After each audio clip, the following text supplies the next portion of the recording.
નમસ્કાર વિદ્યાર્થી મિત્રો, સંસ્કાર સ્કૂલ દ્વારા આયોજિત ઈ લર્નિંગ ક્લાસની અંદર આપનું હાર્દિક સ્વાગત છે.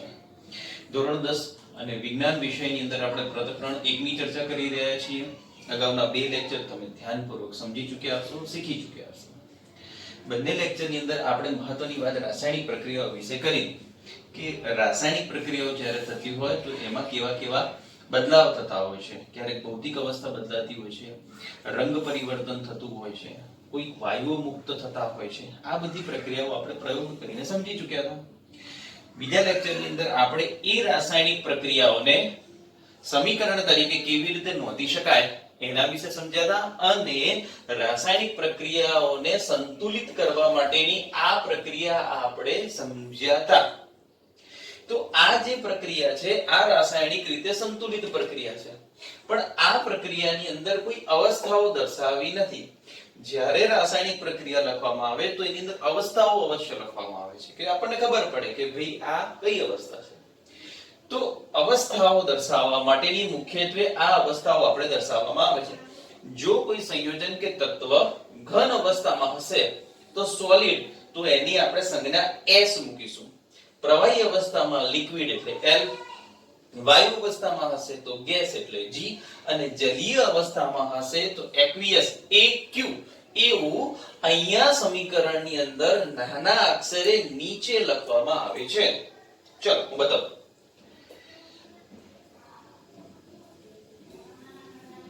દાખલા તરીકે આયન તો એ સોલિડ અવસ્થામાં હોય છે તો કે S.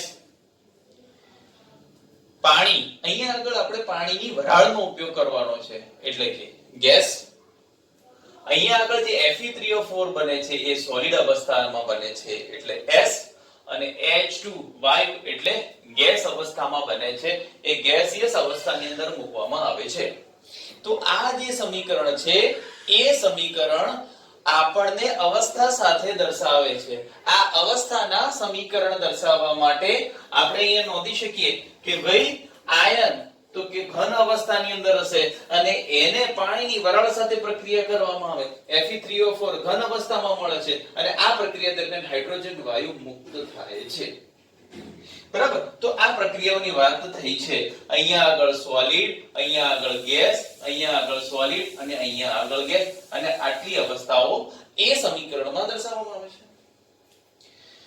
સારું, ચલો હવે બીજી વાત કરીએ તો દરેક પ્રક્રિયા માટે અમુક પ્રક્રિયા તાપમાન, વાતાવરણ દબાણ, કોઈ ઉદ્દીપક ની હાજરીમાં થાય છે. તો આ પ્રક્રિયાઓ દર્શાવવા માટે તાપમાન લખવું પડે, ક્યાંક વાતાવરણ દબાણ દર્શાવવું પડે, ઉદ્દીપક દર્શાવવું પડે. તો એ ક્યાં દર્શાવવામાં આવે છે તો કે તમે જે પ્રક્રિયકો અને નિપજની વચ્ચે જે તીર દર્શાવો છો એ તીરની ઉપર લખવામાં આવે છે, તીરની નીચે લખવામાં આવે છે. તાપમાન હોય તો તાપમાન, વાતાવરણ દબાણ હોય તો વાતાવરણ દબાણ, ઉદ્દીપક હોય તો ઉદ્દીપક, એ મૂકવામાં આવે છે. સારું, ચલો એક ઉદાહરણ તરીકે પ્રક્રિયા લઈએ. લખો દાખલા તરીકે કાર્બન મોનોક્સાઇડ ગેસની પ્રક્રિયા હાઇડ્રોજન વાયુ સાથે કરવામાં આવે તો એમાંથી મિથેનોલ નામનું એક લિક્વિડ બને છે. પણ આ પ્રક્રિયા થાય છે 340 વાતાવરણ દબાણ.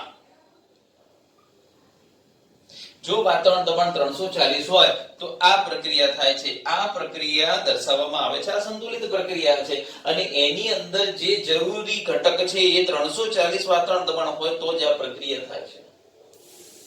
બીજી એક પ્રક્રિયા છે, આપણને બધાને ખબર છે કે ભાઈ પ્રકાશ સંશ્લેષણની પ્રક્રિયા. અહીં લખું છું પ્રકાશ સંશ્લેષણની પ્રક્રિયા. બરાબર, આ પ્રકાશ સંશ્લેષણની પ્રક્રિયા માટે કેટલું બધું જરૂરી છે તો કે સૂર્યપ્રકાશ જરૂરી છે, ક્લોરોફિલ જરૂરી છે, તો કે આ બધા એના ઘટકો છે. તો કે આ પ્રક્રિયા કેવી રીતે થાય છે તો કે લીલી વનસ્પતિ હવામાંના કાર્બન ડાયોક્સાઇડ વાયુ અને પાણીની વરાળની મદદથી આ પ્રક્રિયા કરે છે અને પોતાનો ખોરાક જાતે બનાવે છે.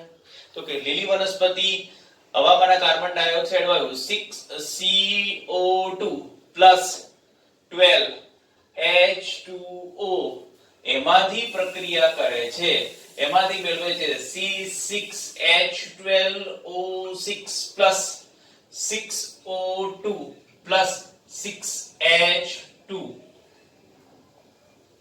બરાબર. તો આ જે પ્રક્રિયા થાય છે, આ પ્રક્રિયાની અંદર આ સળંગ પ્રક્રિયા પ્રકાશ સંશ્લેષણની પ્રક્રિયા છે. આ પ્રકાશ સંશ્લેષણની પ્રક્રિયા માટે અહીંયા આગળ આ જલીય હોય છે એક્વિયસ, પાણીની વરાળનો ઉપયોગ થાય છે.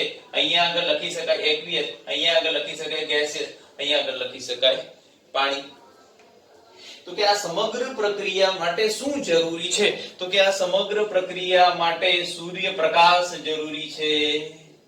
આ સમગ્ર પ્રક્રિયા ક્યાં થાય છે? તો કે વનસ્પતિના પર્ણની અંદર થાય છે. વનસ્પતિના પર્ણમાં શું આવેલું હોય છે? તો કે ક્લોરોફિલ આવેલું હોય છે, અને ક્લોરોફિલ રંજક દ્રવ્ય જરૂરી છે. તો ક્લોરોફિલ રંજક દ્રવ્ય જરૂરી છે, ઘટક છે, ઉદ્દીપક છે, એના સિવાય એ પ્રક્રિયા શક્ય હોતી નથી. તો એ પ્રક્રિયા દર્શાવવા માટે લખી શકાય ક્લોરોફિલ. બરાબર. તો કે આ જે પ્રક્રિયા છે, આ પ્રક્રિયા પણ આ રીતે લખી શકાય. તો કેટલી બાબતોની ચર્ચા થઈ. તમે સોલિડ હોય મતલબ ઘન અવસ્થા હોય તો દર્શાવી શકાય, લિક્વિડ અવસ્થા હોય તો દર્શાવી શકાય, ગેસ અવસ્થા હોય તો દર્શાવી શકાય, એક્વિયસ અવસ્થા હોય તો દર્શાવી શકાય, વત્તા જો તાપમાન, વાતાવરણ દબાણ અને ઉદ્દીપકની જરૂર હોય તો લખી શકાય છે. એક બીજું પણ સમીકરણ હતું કે ભાઈ મેગ્નેશિયમ ની પટ્ટીને ઓક્સિજનની હાજરીમાં સળગાવવામાં આવે છે તો મેગ્નેશિયમ ઓક્સાઇડ મળે છે. આ મેગ્નેશિયમ ઓક્સાઇડ મળે છે. પણ આ પ્રક્રિયા માટે સળગાવવું એવું ક્યાં લખી શકાય? તો કે તાપમાન જરૂરી છે, અને આ પ્રક્રિયા માટેનું તાપમાન તો અહીંયા આગળ આમ લખી શકાય, અથવા નીચે તમે તાપમાન તરીકે પણ લખી શકો છો. તો આ પ્રક્રિયા એના ઉદ્દીપકની હાજરીમાં થાય છે. સંતુલિત સમીકરણ નથી. અહીંયા આગળ મેગ્નેશિયમના 2, અહીંયા આગળ 2 મૂકી દઈએ તો સંતુલિત સમીકરણ થઈ જશે. મેગ્નેશિયમના 2, મેગ્નેશિયમના 2, ઓક્સિજનના 2 અને નિપજમાં ઓક્સિજનના 2. તો એક સંતુલિત પ્રક્રિયા મળી ગઈ છે. તો આ રાસાયણિક પ્રક્રિયાઓ જ્યારે આપણે કરતા હોઈએ તો આ રાસાયણિક પ્રક્રિયાની અંદર આટલી બાબતોની ચર્ચા કરવી જરૂરી છે. બરાબર. તો આપણને હવે ખબર પડી ગઈ કે કોઈ પણ રાસાયણિક પ્રક્રિયાની અંદર S લખ્યો હોય તો ઘન અવસ્થા હોય, L લખ્યું હોય તો લિક્વિડ અવસ્થા હોય, G લખ્યું હોય તો એ વાયુ અવસ્થાની અંદર હશે, અને Q લખ્યું છે એટલે જલીય અવસ્થામાં હશે. અને વત્તા એને સંતુલિત તો કરવું જ પડે. દળ સંચયનો નિયમ કે ભાઈ પ્રક્રિયકોની અંદર જેટલા પરમાણુની સંખ્યા છે એટલી નિપજમાં પરમાણુની સંખ્યા છે કે નહીં, અને હીટ એન્ડ ટ્રાયલ. બરાબર. આપણે જે સંતુલન કરીએ છીએ એ સંતુલિત પ્રક્રિયા કરવાની વિધિ, સંતુલિત સમીકરણ કરવાની પ્રક્રિયાને હીટ એન્ડ ટ્રાયલ વિધિ તરીકે ઓળખવામાં આવે છે. મતલબ આ પ્રક્રિયા હીટ એન્ડ ટ્રાયલ તરીકે ઓળખવામાં આવે છે. અમુક સંખ્યા એક બાજુ મૂકવાની, એને અનુરૂપ બીજી સંખ્યા બીજી બાજુ મૂકવાની. આપણે અહીંયાથી શરૂ કર્યું કે અહીંયા આગળ ભાઈ ઓક્સિજન ના નતા તો અહીંયા 2 મૂક્યા, અહીંયા આગળ મેગ્નેશિયમ ના મૂક્યા, અને આપણે જોયું આને કહેવામાં આવે છે હીટ એન્ડ ટ્રાયલ, રાસાયણિક રીતે સંતુલિત કરવાની પ્રક્રિયા. બરાબર. ચોપડીની અંદર બીજી ઘણી બધી પ્રક્રિયાઓ આવેલી છે. તમે આ નિયમોના આધારે એને સંતુલિત કરવાનો પ્રયત્ન કરજો. બરાબર. સર ચલો આગળ જોઈએ. હવે તો હવેનો મુદ્દો આવે છે કે ભાઈ રાસાયણિક પ્રક્રિયાઓના પ્રકારો કેટલા? તો રાસાયણિક પ્રક્રિયાઓના હવે આપણે પ્રકારોની વાત કરવા જઈ રહ્યા છીએ કે ભાઈ વિશ્વની અંદર જેટલી પણ રાસાયણિક પ્રક્રિયાઓ થાય છે એ રાસાયણિક પ્રક્રિયાઓ કયા પ્રકારે થાય છે?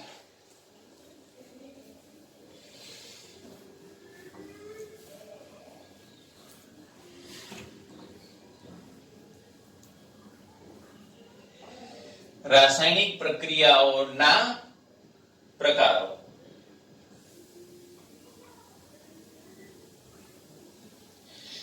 તો જેટલી પણ રાસાયણિક પ્રક્રિયાઓ થાય છે એ રાસાયણિક પ્રક્રિયા મુખ્યત્વે 2 પ્રકારોમાં વિભાજિત કરી શકાય. નંબર 1 સંયોગીકરણની પ્રક્રિયા અને નંબર 2 વિસ્થાપનની પ્રક્રિયા.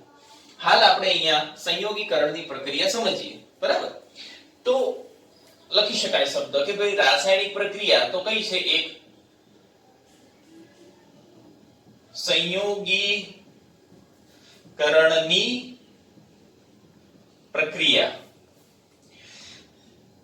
અને ઇંગ્લિશમાં લખીએ તો કોમ્બિનેશન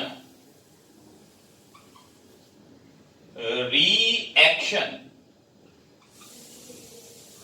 બરાબર, સંયોગીકરણની પ્રક્રિયા. એના શબ્દોમાં જ તમને ખબર પડી જાય છે. કોમ્બિનેશન કરવું એટલે ભેગું કરવું અને કોઈ એક વસ્તુ બનાવી ભેગી કરી. તો વ્યાખ્યા એવી છે કે ભાઈ જે રાસાયણિક પ્રક્રિયામાં બે કે બે કરતા વધારે પ્રક્રિયકો ભેગા થઈ અને નિપજનું નિર્માણ કરતા હોય તેવી રાસાયણિક પ્રક્રિયાને સંયોગીકરણની પ્રક્રિયા કહે છે. બરાબર, લખીએ. જે રાસાયણિક પ્રક્રિયામાં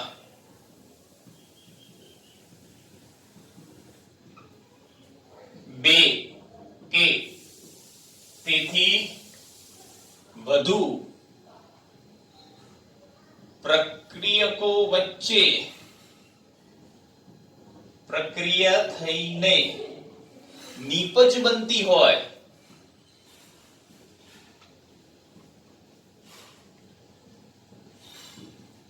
તેવી રાસાયણિક પ્રક્રિયાઓને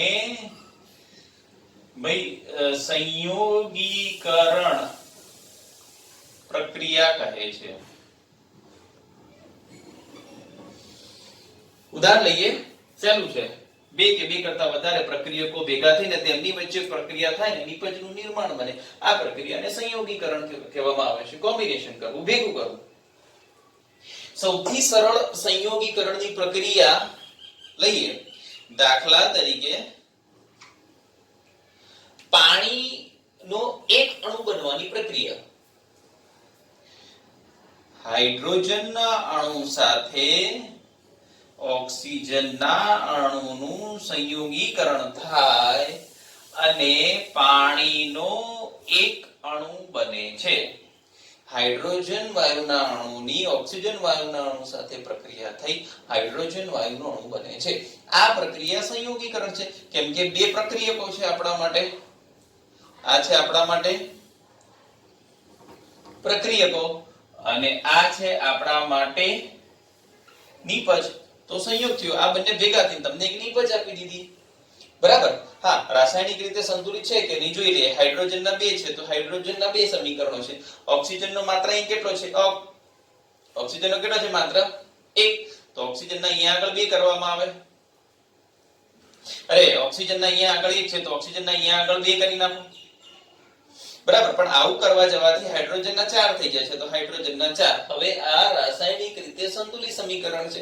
હાઇડ્રોજનના 4 છે તો હાઇડ્રોજનના 4 છે. ઓક્સિજનના 2 છે તો ઓક્સિજનના 2 છે. તો આ સૌથી સાદી સંયોગીકરણની પ્રક્રિયા છે. હજી પણ એક બીજી સંયોગીકરણની પ્રક્રિયા સરળ છે. આ પહેલું, આ બીજું. કોલસાને હવાની હાજરીમાં સળગાવવામાં આવે તો કાર્બન ડાયોક્સાઇડ ગેસ ઉત્પન્ન થાય છે. કોલસો એ કાર્બનનું સ્વરૂપ છે માટે સોલિડ તરીકે લખવામાં આવે. કોલસાને ઓક્સિજનની હાજરીમાં સળગાવવામાં આવે તો એમાંથી કાર્બન ડાયોક્સાઇડ વાયુ ઉત્પન્ન થાય છે. સંતુલિત પ્રક્રિયા છે.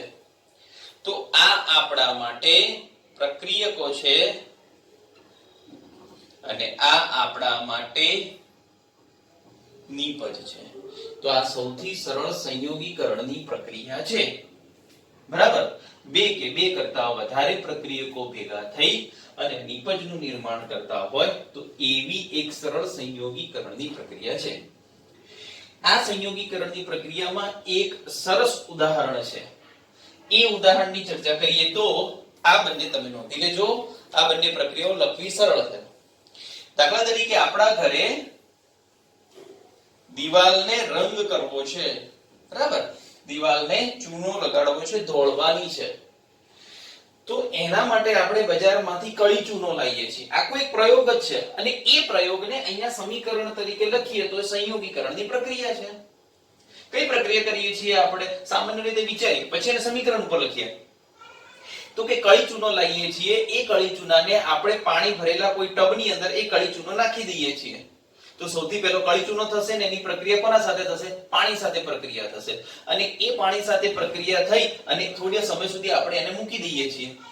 તો એમાંથી જે મિશ્રણ તૈયાર થાય છે એ અને બધા એમાંથી ઉષ્મા ઊર્જા મુક્ત થાય છે. આપણને બધાને ખબર છે કે જ્યારે ચૂનાને પાણીની અંદર મૂકવામાં આવે છે તો ગરમ ગરમ પરપોટા ઉત્પન્ન થાય છે, મતલબ એમાંથી ઉષ્મા ઊર્જા મુક્ત થાય છે. તો આ આખી જે પ્રક્રિયા છે એ આપણે સમીકરણ તરીકે લખી શકાય. લખીએ. પ્રક્રિયા જોઈએ તો CaO solid plus H2O liquid, એમાંથી પ્રક્રિયા થઈ CaOH ટ્વાઇસ પ્લસ ઉષ્મા. તો આ જે પ્રક્રિયા છે આ પ્રક્રિયાની અંદર કઈ કઈ બાબતો દર્શાવેલી છે સમજી જઈએ. અહીંયા આગળ લખી શકાય જલીય દ્રાવણ aqueous. તો આનું નામ છે કેલ્શિયમ ઓક્સાઇડ, આને આપણે કહીએ છીએ કળી ચૂનો. સાદી ભાષા એની પ્રક્રિયા પાણી સાથે કરવામાં આવે તો તમને નીપજ તરીકે મળે છે કેલ્શિયમ ઓક્સાઇડ હાઇડ્રોક્સાઇડ, અને આમાંથી ઉષ્મા ઊર્જા મુક્ત થાય છે. આનું બીજું નામ છે ફોડેલો ચૂનો કહો તો પણ ચાલે, અને ચૂનાનું નીતર્યું પાણી કહો તો પણ ચાલે. તો આ આખી એક રાસાયણિક પ્રક્રિયા સંયોગીકરણની પ્રક્રિયાનું ઉદાહરણ છે. આ પ્રક્રિયાની અંદર કેલ્શિયમ ઓક્સાઇડને પાણી સાથે પ્રક્રિયા કરવામાં આવે તો કેલ્શિયમ હાઇડ્રોક્સાઇડ વત્તા ઉષ્મા ઊર્જા મુક્ત થાય છે. મતલબ આ પ્રક્રિયા પોતે ઉષ્મા ઊર્જા મુક્ત કરે છે. બરાબર. હવે આ પ્રક્રિયાને પણ આગળ આપણે વિચારીએ તો શું કરીએ છીએ કે થોડા સમય સુધી એક કળી ચૂનાને પલળવા દઈએ છીએ અને પછી એનું જે આ દ્રાવણ બને છે આ દ્રાવણને આપણે દિવાલ ઉપર દોડી નાખીએ છીએ, લગાડી દઈએ છીએ. તો એના પછીની જે પ્રક્રિયા છે આ પ્રક્રિયા સીધી આપણે અહીંયા લખી શકીએ આગળ. તો આ પ્રક્રિયા લખીએ તો શું લખી શકાશે? આ પ્રક્રિયા અહીંયા આગળ પૂરી થઈ ગઈ છે. એનું આપણે પાણીમાં જે દ્રાવણ છે એ દ્રાવણ એક બે દિવસ રહેવા દઈએ છીએ અને પછી એને દિવાલ ઉપર લગાડીએ છીએ. તો શું થાય છે? તો કે આ કેલ્શિયમ હાઇડ્રોક્સાઇડ મતલબ આ ચૂનાનું પાણી, મતલબ આ ફોડેલો ચૂનો હવામાંના કાર્બન ડાયોક્સાઇડ વાયુ સાથે પ્રક્રિયા કરે છે. તો લખી શકાય CaOH ટ્વાઇસ aqueous વત્તા CO2 ગેસ. આ કેલ્શિયમ હાઇડ્રોક્સાઇડ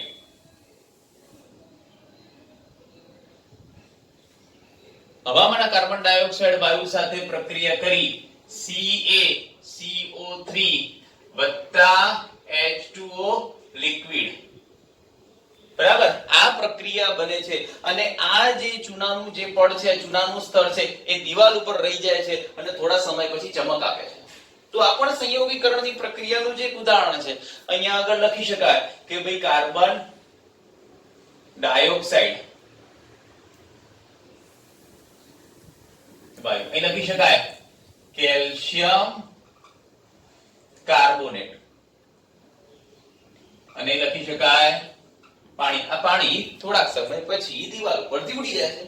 તો આ એક પ્રક્રિયા સમજવા જેવી છે કે ભાઈ કેલ્શિયમ ઓક્સાઇડની પાણી સાથે પ્રક્રિયા કરવામાં આવે તો કેલ્શિયમ હાઇડ્રોક્સાઇડ બને છે. આ કેલ્શિયમ હાઇડ્રોક્સાઇડના સ્તરને તમે દિવાલ ઉપર જ્યારે લગાડો છો તો એ હવામાંના કાર્બન ડાયોક્સાઇડ વાયુ સાથે પ્રક્રિયા કરે છે, કેલ્શિયમ કાર્બોનેટ બનાવે છે અને બધા પાણી એમાંથી મુક્ત થાય છે. તો આ સમગ્ર પ્રક્રિયા એ સંયોગીકરણની પ્રક્રિયા છે. આ સંયોગીકરણની પ્રક્રિયા આપણને આ ભેગા કરવાની પ્રક્રિયા સમજાવે છે. બરાબર. સારું, ચલો. તો આ પ્રક્રિયાની અંદર આપણે એક બાબતની એ માહિતી મળી કે આમાંથી ઉષ્મા ઊર્જા મુક્ત થાય છે. અગાઉના એક લેક્ચરની અંદર મેં વાત કરી ચૂકી છે કે ભાઈ જે પ્રક્રિયાની અંદર ઉષ્મા ઊર્જા મુક્ત થતી હોય તેવી પ્રક્રિયાને ઉષ્માક્ષેપક પ્રક્રિયા કહે છે. મતલબ આ સંયોગીકરણની પ્રક્રિયા ભણતા આપણને આ ઉષ્મા ઉર્જા મુક્ત થઈ એ મુદ્દા તરફ ધ્યાન ગયું તો આપણે એવું કહી શકીએ કે ભાઈ આ સમગ્ર પ્રક્રિયા એ ઉષ્માક્ષેપક પ્રક્રિયા છે, એની અંદર ઉષ્મા ઉર્જા મુક્ત થાય છે. બરાબર. તો એક બીજો મુદ્દો, નાનકડો મુદ્દો એ પણ ભણી લઈએ કે ભાઈ ઉષ્માક્ષેપક પ્રક્રિયા કોને કહેવાય. ઉષ્માક્ષેપક પ્રક્રિયા તો જે રાસાયણિક પ્રક્રિયા દરમિયાન નિપજની અંદર ઉષ્મા ઉર્જા મુક્ત થતી હોય, ટૂંકમાં લખી શકાય કે ભાઈ નિપજમાં ઉષ્મા ઉર્જા મુક્ત થતી હોય તેવી રાસાયણિક પ્રક્રિયાઓને ઉષ્માક્ષેપક પ્રક્રિયા કહે છે. જે રાસાયણિક પ્રક્રિયાની નિપજમાં ઉષ્મા ઉર્જા મુક્ત થતી હોય તેવી રાસાયણિક પ્રક્રિયાને ઉષ્માક્ષેપક પ્રક્રિયા કહે છે. ઉષ્માક્ષેપક પ્રક્રિયાનું સૌથી સારું ઉદાહરણ આપણે દાણાદાર ઝીંક ધાતુના ટુકડા વાળી પ્રક્રિયામાં જોઈ ચૂક્યા હતા કે ભાઈ ઝીંક ધાતુની પ્રક્રિયા સલ્ફ્યુરિક એસિડ, મંદ સલ્ફ્યુરિક એસિડ સાથે પ્રક્રિયા કરવામાં આવે તો એમાંથી ઝીંક સલ્ફેટ વત્તા હાઇડ્રોજન અને વત્તા લખવું તો લખી શકાય ભાઈ ઉષ્મા મુક્ત થાય છે. આ ઉષ્માની વાત મેં એ વખતે કીધું હતું કે ભાઈ તમે બીકરને અડો તો એ બીકર ગરમ થઈ ગયેલું દેખાય છે, માટે સમજાય છે. માટે આ પ્રક્રિયાને ઉષ્માક્ષેપક પ્રક્રિયા કહે છે કારણ કે ઉષ્મા ઉર્જા મુક્ત કરે છે. બીજી પ્રક્રિયા પણ છે કે શ્વસનની પ્રક્રિયા કોને કહેવાય. ભાઈ શ્વસન પ્રક્રિયા પણ કઈ પ્રક્રિયા છે?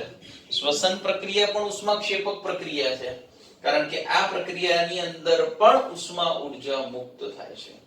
શ્વસનની પ્રક્રિયા એટલે તો કે મનુષ્યને જીવન જીવવા માટે ઉર્જાની જરૂર પડે અને એ સજીવો બધા જ ઉર્જા ખોરાકમાંથી મેળવે છે અને એ ખોરાકનું આપણા શરીરની અંદર જુદા જુદા સ્વરૂપમાં વિઘટન થાય છે. એક ઉદાહરણ લઈએ. દાખલા તરીકે આપણે ખોરાકની અંદર કાર્બોદિત ઘટકો લઈએ છીએ. કાર્બોદિત ઘટકો શેમાંથી મળે તો કે બ્રેડ છે, બટેકા છે, ભાત છે, આ બધા જે રોજિંદા ખોરાકના ઘટકો છે એમાંથી કાર્બોદિત પદાર્થ મળે. આ કાર્બોદિત પદાર્થનું આપણા શરીરમાં વિઘટન થાય છે, વિસ્થાપન થાય છે, સંશ્લેષણ થાય છે, એના ઘટકો છૂટા પડે છે અને એમાંથી બને છે શક્તિ તરીકે ગ્લુકોઝ. આ ગ્લુકોઝ આપણા શરીરના દરેક કોષ સુધી જાય છે અને કોષમાં જઈ અને ઓક્સિજન વાયુ સાથે સંયોજાય અને આપણને ઉષ્મા, શક્તિ અને ઉર્જા પૂરી પાડે છે. આ સમગ્ર પ્રક્રિયાને શ્વસન પ્રક્રિયા તરીકે ઓળખવામાં આવે છે અને આ પ્રક્રિયા પણ ઉષ્માક્ષેપક પ્રક્રિયા છે કારણ કે જ્યારે આપણે શ્વાસોશ્વાસની પ્રક્રિયા કરીએ છીએ, ઉર્જાની પ્રક્રિયા કરીએ છીએ ત્યારે જે આપણા ઉચ્છવાસની અંદર કાર્બન ડાયોક્સાઇડ વાયુ બહાર આવે છે એ કાર્બન ડાયોક્સાઇડ વાયુ પણ ઉષ્મા ભરેલો હશે, મતલબ એ ઉષ્મા ઉર્જા મુક્ત કરે છે. તો આ પ્રક્રિયા ઉષ્મા ઉર્જાની પ્રક્રિયામાં પણ શ્વસનની પ્રક્રિયા પણ ઉષ્માક્ષેપક પ્રક્રિયા